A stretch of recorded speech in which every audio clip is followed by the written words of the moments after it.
Hello, I'm Diana.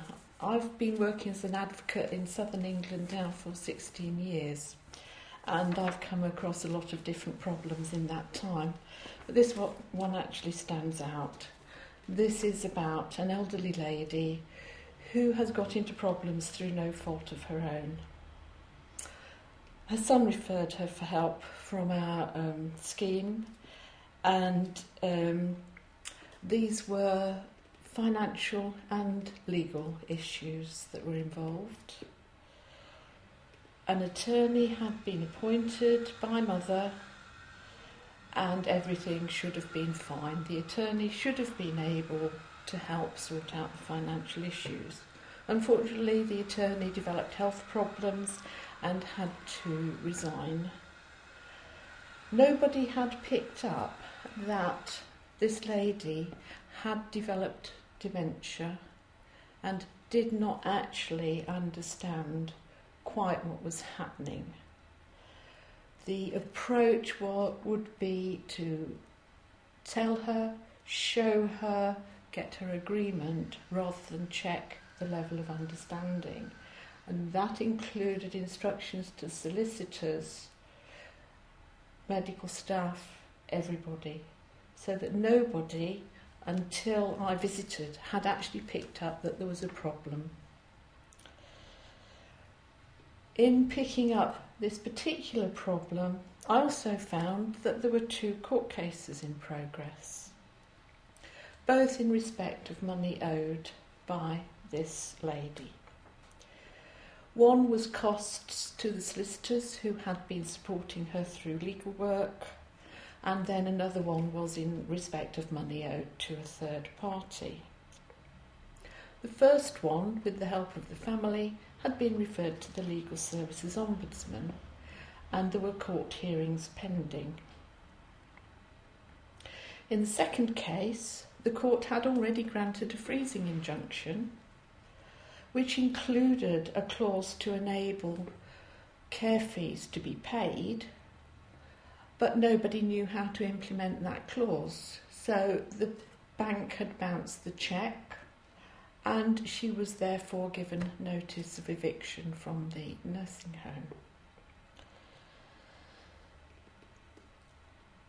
It was in the middle of all this that I became involved as advocate, met the client and found that she didn't know how long she'd been in the nursing home.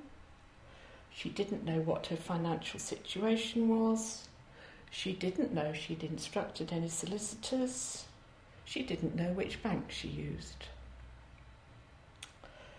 On that basis, I felt she did not have capacity to make financial decisions or indeed to instruct in legal proceedings.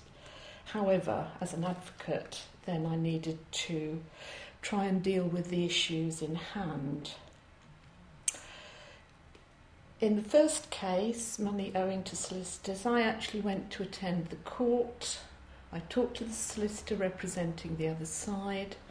I went into the courtroom, and although I had no legal standing, nevertheless I was able to speak to the judge. He asked questions and I was able to get this evidence into court so that all the proceedings could be deferred while proper assessment of capacity, medical assessments could be carried out.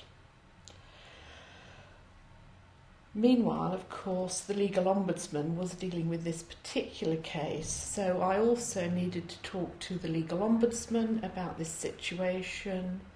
When she heard that the judge had deferred the proceedings, she also decided that the best thing would be to defer the investigation until further information on the capacity issues became available.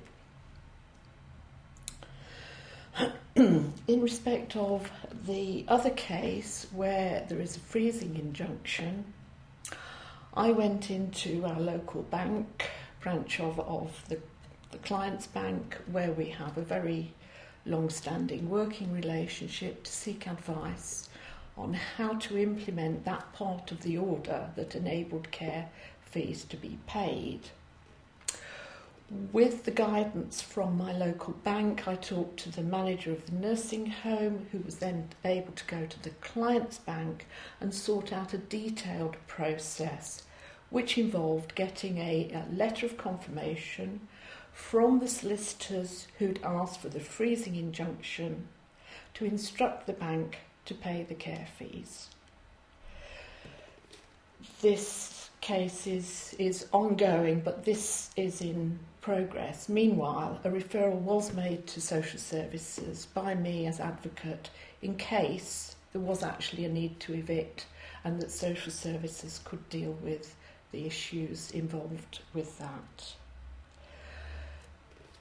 I have now been able to complete the formal paperwork to ask for the medical assessments, which have been carried out by the psychiatrist, and this case will now go to the Court of Protection for a deputy to be appointed to deal with all of the financial and legal issues that are involved.